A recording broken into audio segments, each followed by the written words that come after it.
বন্ধুরা, বড়দের প্রণাম, ছোটদের ভালোবাসা দিন। আজকে নতুন একটা ভিডিও শেয়ার করতে চলেছি, সেটা হচ্ছে রিমি আর প্রীতমকে নিয়ে। কন্টিনিউ ওদের ভিডিওগুলো দেখছি, দেখে যা মনে হচ্ছে, রিমি তো এতদিন সংসার করলো 11 মাস মতো, তার আগেও করেছে। যাক গিয়ে আমি কারো ঠিক ভুলের বিচার করছি না, তবে আমি আমার দৃষ্টিভঙ্গি দিয়ে যেটা বুঝছি, রিমির আর ওভাবে সংসার না করে ওর এত সুন্দর একটা জীবন আর এত বাচ্চা মেয়ে, ওর ভালো কেরিয়ার, নিজেকে ভালোভাবে প্রতিষ্ঠিত অনেকটা করে ফেলেছে, আরও করবে ভবিষ্যতে। অতএব ওই দিকে না হেঁটে নিজের জীবনটা সুন্দরভাবে গুছিয়ে নিক, সব থেকেই মঙ্গলের। আচ্ছা প্লিজ স্ট্রিম লাইভ না দেখে আমার কাছে যাও। এতদিন ধরে আমি কিচ্ছু বলিনি, মুখ বন্ধ করেছিলাম। আমি ওই ফ্যামিলির থেকে বেরিয়ে গেছি, ওই ফ্যামিলির থ্রোতে আমাকে টানা যাতে না হয় তার জন্য। আর একজন মাসি বলছে আমি নাকি আমার আমার পাল ফ্যামিলি নাকি সবকিছু করা করিয়েছে। পাল ফ্যামিলি করা করিয়েছে না অন্য কেউ মানে ওরা নিজের থেকে করে আমাকে টাকার দাবি করতে বলেছে, সবকিছু প্রমাণ দেবো। শোনো মাসিমুনি, যদি আমাকে খারাপ ভাবো তো রিমি বহুত খারাপ, বহুতই। তো রিমির মতো একটাও খারাপ মেয়ে নেই তোমাদের ফ্যামিলিতে, অন্তত এই রিমিকে নিয়ে যেও না আর কোনোদিনই। বাস এইটুকুনি। জয়েন্ট লাইভে তো সবকিছু বলছো না, তোমাদের ভয়েস গুলো শোনাই তাহলে। আমি অনেক চুপ থেকেছি, অনেক ইয়ে করেছিলাম, আজ আমাকে নিয়ে স্টার্ট হয়েছে। আমি জাস্ট কি করেছি, শাখা সিঁদুর খুলে দিয়েছি। কার জন্য পড়বো, কার জন্য আমি পড়বো? ওয়েট, শোনো।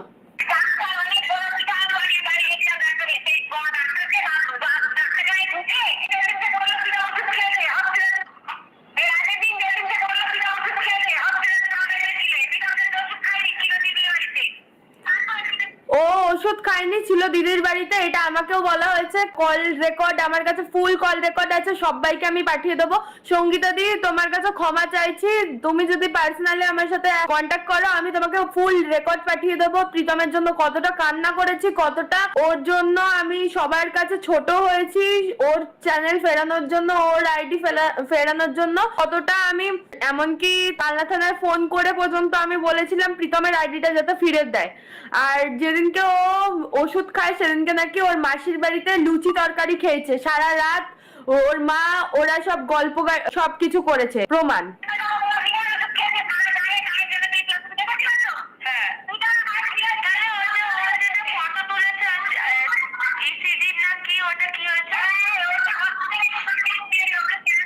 বললো ইসিজির, আমি যখন বললাম ইসিজির ফটোটা, সঙ্গীতা দি যদি লাইভ দেখে থাকো, আমি তোমাকে একটাই কথা বলবো। ওর মাসিরা বলে যে ওর যেদিনকে ওষুধ খায় সেদিনকে ও ওর মাসির বাড়িতে সারা রাত কাটিয়েছে, লুচির তরকারি ওর মাসি করে দিয়েছে, সব খেয়েছে। আর আমি যখন বললাম ইসিজি, তাহলে বললো ওদের চেনাশোনা আছে, ওদের কাছ থেকে এই জিনিস করে ফটো নিয়েছে। আর যে শরীর খারাপ সে লাইভ করছে, পরের দিন বাইক নিয়ে বেরিয়ে যাচ্ছে। তার মা ফিনাইল খেলো, যেদিনকে ফিনাইল খেলো তার পরের দিন এসে তার জিনিসপত্র, মানে ওপরের ঘরের জিনিসপত্র কেনার জন্য বেরিয়ে যাচ্ছে। আর আমি খারাপ?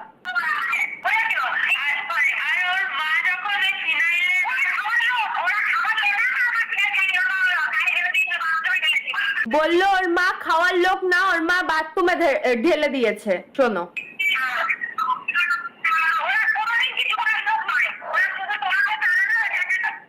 আমাকে তাড়ানোর এগুলো একটা স্ক্রিম ছিল ওদের।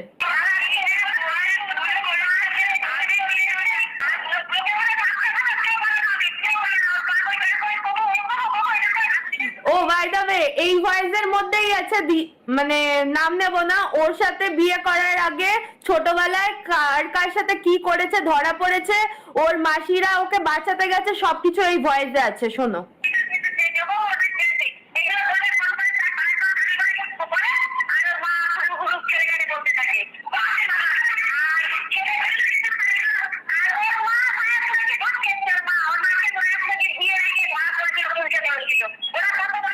বললো ওর মা বিয়ের আগে কোথায় একটা ধরা পড়েছিল, এই কথাটা ওর মাসিরাই আমাকে বলেছে।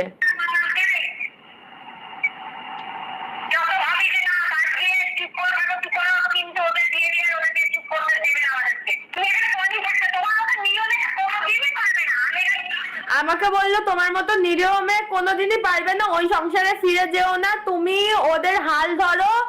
আর ও সব আছে, আমি বললে তো বিশ্বাস করবে না।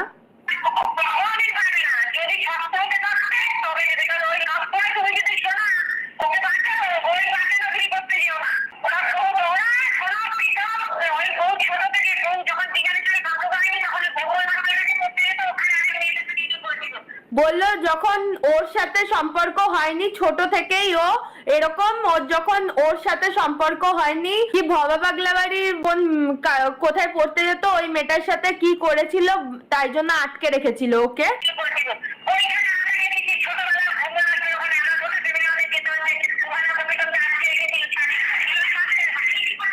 প্রীতমকে আটকে রেখেছিল, ওরা গেছিল, মাসিরা গিয়ে ছাড়িয়ে এনেছে।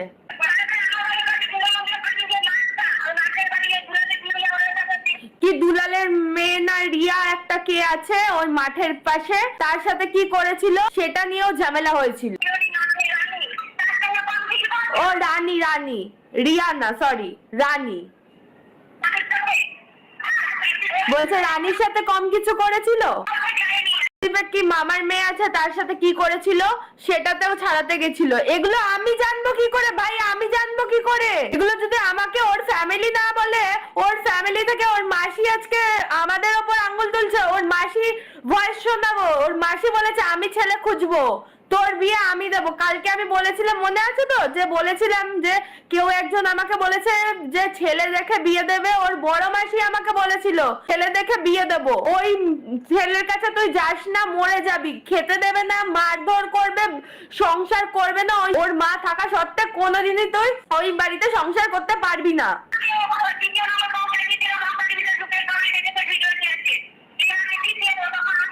ও তৃতীয় নম্বর বউ রিমাকে যে সাজিয়েছিল, পাড়ার সবাইকে বলে রেখেছে ওটা ওর বউ। পাড়ায় সবাইকে মেয়ে মেয়ে মেয়ে মেয়ে বলে, ওরা নিজেও জানে না আদৌ ওটা বউ কি মেয়ে সেটা জানে না। এই ব্যাপারটাও ওর মাসি বলে।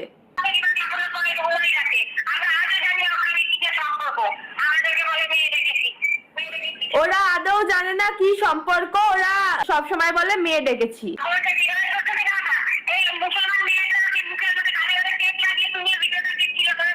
বলছে মুসলমান মেয়েটার গালের মধ্যে কেক লাগিয়েছিল, সেই মেয়েটার সাথেও রিলেশনে গেছিল।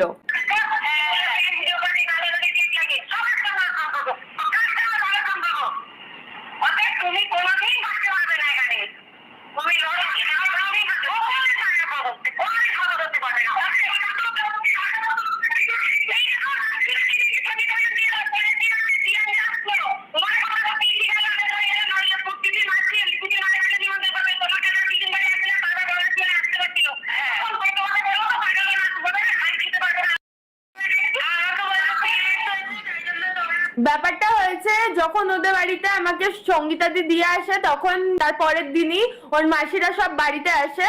তো আমি বললাম, সবাই বলছে দিদুন বাড়ি যাচ্ছে, আমি বললাম তাহলে আমাকেও নিয়ে চলো। বললো যে না, ওর তো মেয়েদের যেই প্রবলেমটা হয় ওইটা হয়েছে, জামা কাপড় পরতে পারবে না। এই জিনিসটা ওদের বুঝালো, আমার সামনে বোঝালো যে তাই জন্য ওকে শাড়ি ফাড়ি পরতে দেবো না, তাই জন্য ওর দিদুন বাড়ি যেতে পারবে, ওকে দেবে না। তারপরে কি ওদের মাসিদের কি বলেছে শোনো, ওর মা।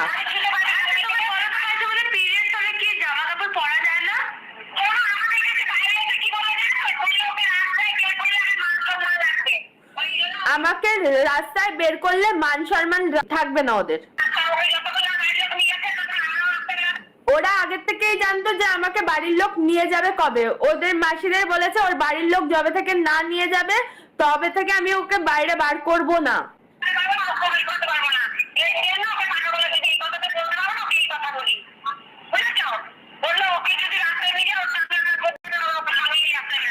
ওরা মুখ দেখাতে পারছে না, না ওর জন্য আমি আমার কাছে ছোট হচ্ছে, আমি বুঝতে পারছি। তুমি কোনোদিন এখানে থাকতে পারবে না, পিছুয়ে তুমি আমার কথা শোনো, তুমি খর্ব ধরো, তুমি এক কথা সিদ্ধান্ত নাও যে তুমি ওকে কোন টাকা জরিমানা করো।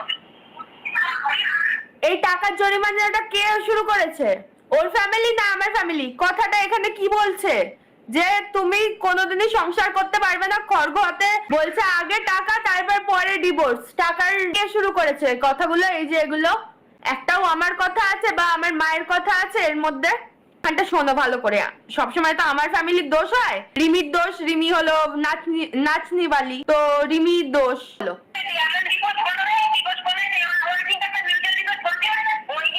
বলেছে ও মিউচুয়াল ডিভোর্স করতে চাইবে, মিউচুয়াল ডিভোর্স করবে না, কারণ মিউচুয়াল ডিভোর্সে কি একটা বললো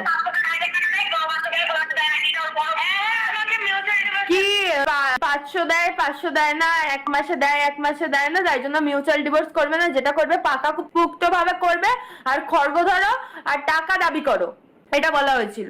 দেন তারপর ওদের যে উকিল আছে, যার কাছে সবার কাছে মানে সবকিছুতে ইয়ে করে যায়, সে কি বলেন শোনো। আমি একটা কথা বলি শোন, আমাদের এলাকার ছেলে তো, ছেলে কিন্তু খুব বাজে, মানে ওর ওই রূপটা আছে তো, আচ্ছা ওই রূপের জন্য অনেক যেটা হয়, মেয়েরা পাগল হয়ে যায় এখনকার ইয়ং জেনারেশন। আসলে কি বলুন তো, একটাই মেয়ে তো, ওদের যে উকিল সে পর্যন্ত বলছে যে আমার পাড়ার ছেলে জানিয়ে ও কতটা খুব বাজে, ছেলেটা খুব বাজে, আর ও রূপের অহংকার। আরো শুনবে, আর শুনবে ভয়েস। আজ রিমি খারাপ কারণ আমি সিঁদুর দিয়েছি, শাখা তুলে দিয়েছি, তাই জন্য রিমি খারাপ। খারাপ তো খারাপ ভাই, আমি খারাপ। আরো শোনাচ্ছি, ওয়েট করো। কেন শোনাবো না? আমাকে নিয়ে শুরু হয়েছে, আমি শোনাবো না, এ কখনো হয়? শোনো এটা। হ্যালো মাসিমণি, হ্যাঁ বলো, নেটওয়ার্ক প্রবলেম শোনা যাচ্ছে। শুনতে পাচ্ছ? হ্যাঁ শুনতে পাচ্ছি এবার। হ্যাঁ, আজকে তো গেছিলাম, এবার ওদের কাছে ওই পাশটা ছিলাম, আমি দাদাইকে বারবার দেখছিলাম, আমি তো ইয়ে করতে পারিনি, যেতে পারিনি। এবার ওরা আবার সেই যদি কিছু বলে বা কোনো খারাপ ভাবে, তাই জন্য তো আর গেলাম না। দেখলাম তুমিও ছিলে, মামু সবাই ছিল, দেখছিলাম ওই পাশের বেডে। আমার ওই সাইডের বেড ছিল, আমি তো আমি দেখেছি তোমরা একদম কোণের বেডে দাদাই ছিল, দাদাই ছুটি করে নিয়ে গেল ছোট মামু। হয়তো তারপরে ওরা ছুটি করে বাড়িতে আসলো তো দেখলাম। হ্যাঁ, ওরা ছুটি করে এলো তো। বলছি ও মাসিমণি, তোমরা কেস করেছো? এখনো করিনি। একটা রিকোয়েস্ট রাখবে মাসিমণি? বলো। তুমি আমাকে মেয়ে ভাবো তো? হ্যাঁ। কেসটা প্লিজ করো না, আমি সংসার করব, সবকিছু ঠিক হয়ে যাবে আস্তে। এরপরেও বলবে প্রীতমের জীবন আমি নষ্ট করেছি? ওর মাসিকে আমি কি বললাম এটা? তোমাকে আমি কথা দিলাম ও এই বিষয়ে থাকবে না, কেস কাছারির ব্যাপারে বা ও কোনো কিছু করবে না। এটা তুমি আমাকে যেহেতু মেয়ে ভাবো, তোমাকে তো আমি মানলাম, কিন্তু যে পরিমাণ ভাষা, যে পরিমাণ মার, এরপরেও বলবে বাড়িতে গিয়ে আমাকে যা ও আর কিচ্ছু করবে না, আমি ওকে বারণ করবো, আমি ওকে বোঝাবো। যদি তারপরেও যদি শোনো মাসিমণি, অনেক কিছু তোমার বর তোমার খারাপ লাগতে পারে, কিন্তু তুমি আমার মেয়ে। কিন্তু তোর জন্য আমি বহুত লড়াই করেছি, বিশ্বাস কর, বহুত লড়াই করেছি আমি তোর জন্য। তাহলে আমাকে সারা দুনিয়া থেকে আমাকে তাড়িয়ে দেবে, মামুরা কিন্তু তোকে ক্ষমা করবে না। কারণ মামুর মেয়ের নামে যে নোংরা মামুর মেয়েকে ভোগ করবে, আর দাদার পায়ের বউকে ভোগ করবে, রাতে এক রাতে বাচ্চা বানিয়ে দেবে। ওটাও কিসে বলেছে, লাইভে বলেছে না ইয়েতে বলেছে? ওপেন বলেছে, ওপেন দাঁড়িয়ে, ওপেন দাঁড়িয়ে। আমি ওকে বোঝাবো, ওকে আমি শুধরাবো। তুমি শুধরাবে, তুমি সংসার করো, মামুরা যা করবে আমার কিছু করার থাকবে না রিমি। এবার সেটা তুমি সংসার করো, এবার যেটা ওরা করবে সেটা দেখতেই পাবে। আমি কিছু না করলেও বা করবো, তাহলে আমাকে বাড়ি থেকে তাড়িয়ে দেবে। কারণ আমি এখনই সিটি স্ক্যান করে আসলাম দাদা ভাই, এই এখনই জাস্ট ঢুকেছি। এটা দেখো না মাসিমণি, আমি ওকে বারণ করে দেবো এই বিষয় যাতে না থাকে। এমনকি ছেলে মানুষ তো তোমার যেটা করলে ভালো হয় তুমি সেটাই করবে। কেস মামলা লড়বে। ও ভেবেছে কি ওর অনেকটা বড় হাত, তো মাসিমণি কোনদিনও হাত দেখায়নি, তো এবার মাসিমণি হাত দেখাবে। এবার বুঝে দেবে যে নোংরা ভাষা।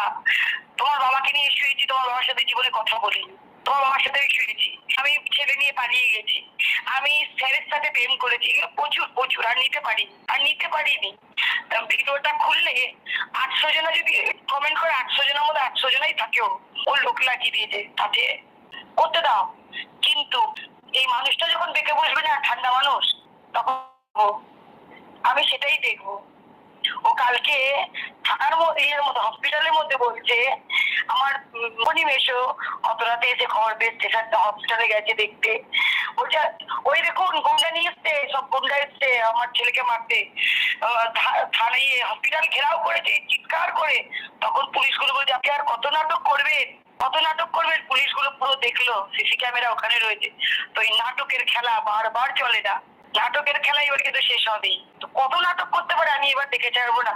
আমার তো মান সম্মান বাজারে বিক্রি করেছিস, তোর মান সম্মানটা থাকবে কিনা। একটা কি বলতো, আমি সত্যি কথাই বলছি, এটা প্রীতমকেও আমি বলবো যদি কথা হয় ওর সাথে আমার।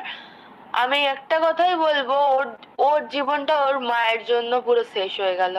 আমি একই কথা এখনো বলবো, কারণ যদি সঠিক শিক্ষা দিত না, ওর জীবনটা খুবই সুন্দর হতো। এই নাটক বলো যা বলো, ওর মা যেগুলো করছে একদম জীবনটা শেষ হয়ে গেল। আজকে আমি যখন গেছি, বাবা তারপরে প্রীতম অনেকবার থাকতে বলেছে আমাকে, মাকে, তো ওর মা না না তো না, মানে বলেইনি, মানে এসছি ওই পাশে গসিপ করতে শুরু করে দিয়েছে।